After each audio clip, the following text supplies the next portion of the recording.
Ako po'y magbibigay ng mga updates sa mga nangyari as part of the continuing investigation of the shooting incident that transpired on March 4, 2023 at Pamplona, Negros Oriental, which resulted in the death of Governor Degamo and 8 others and the wounding of 18 more other victims.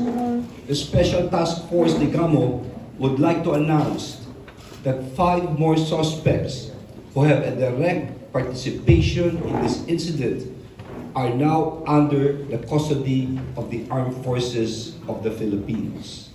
Maraming salamat. Yes, from the custody of the Armed Forces of the Philippines, kanina po ay nilipat na po ito sa NBI. No? Kaya gusto kong pasalamatan, of course, ang AFP, ang DND tungkol po rito. Prior to this, last March 2023, another suspect who earlier surrendered was turned over to the custody of the NBI. As you may recall, less than 6 hours after the attack against Degamo, yung mga unang araw po ito, 3 suspects have been arrested by the joint elements of the PNP and AFP during the hot pursuit in Bayawan, Negros Oriental. Subsequent thereto, another suspect was cornered and engaged, pursuing teams from the PNP and AFP that resulted to the death of the suspect. So yung unang araw na yun, 4 po, no? 3 yung nakuha at yung isa ay namatay.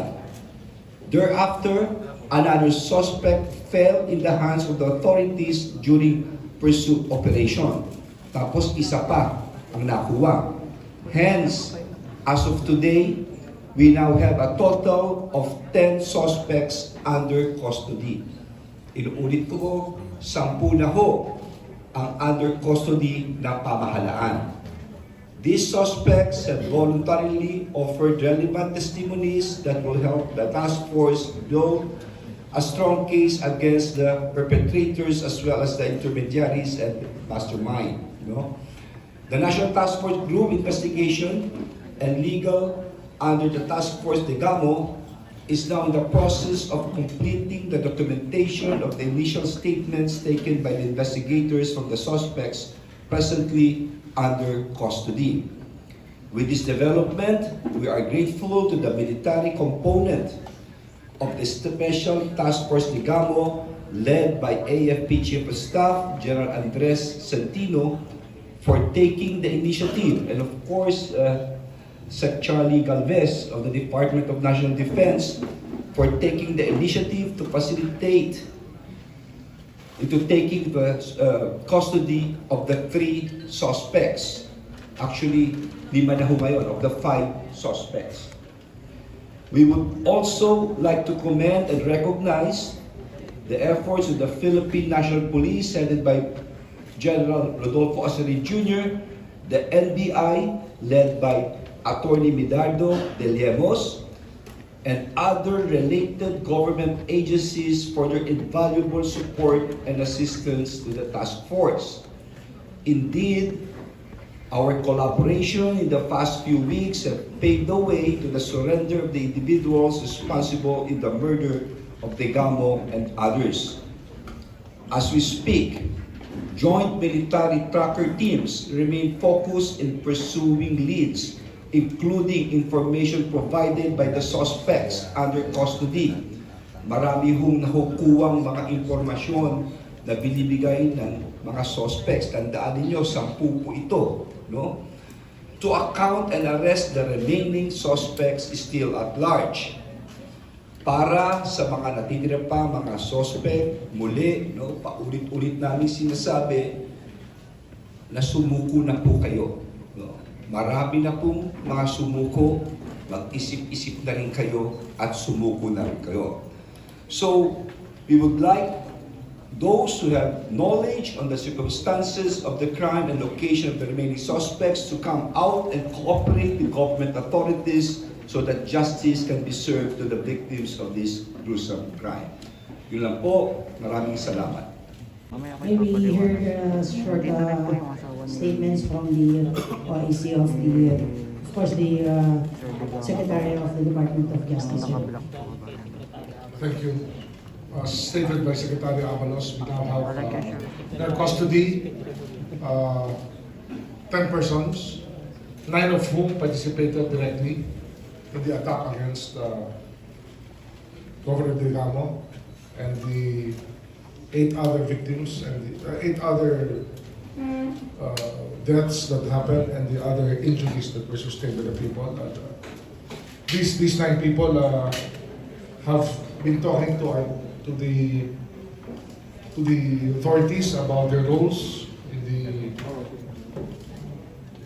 the incident that happened last March 4, and we expect much more results in the next few days when we are able to speak to the rest of the suspects, because we have not yet formalized their statements. We will be getting their formal statements in the next few hours and the next few days.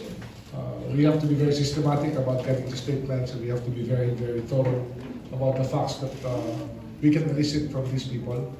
And we expect that the evidence will turn up already against the masterminds in a few days. We believe that it will be a good time to name the masterminds after we have spoken to the 9 suspects. There will be a lot of revelations that we expect to happen.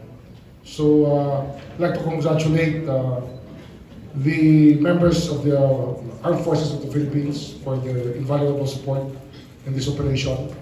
Of course, the Philippine National Police was very, very instrumental in paving the way for many of the information to filter through for the task force to move forward. So we just have to go on with the work, and the NBI is now actually in the middle of everything, getting the statements of these suspects and trying to get the most important facts out so that we can build a case. Ang tawag ko dito, case build-up na po tayo. We're now building up the cases that we will be filing in the next few days.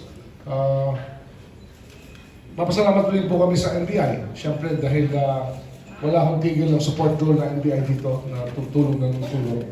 At salamat po sa lahat na nasama sa effort kasi hindi ho madaling gawin to. But it just shows that the whole of government cannot be defeated by anybody. Hindi ho kaya ang whole of government natin. We are resolute in this pursuit for justice, and we will not stop. Thank you. Thank you very much, sir. May we also request our YC DND Secretary Galvez, sir, to give a few words, sir.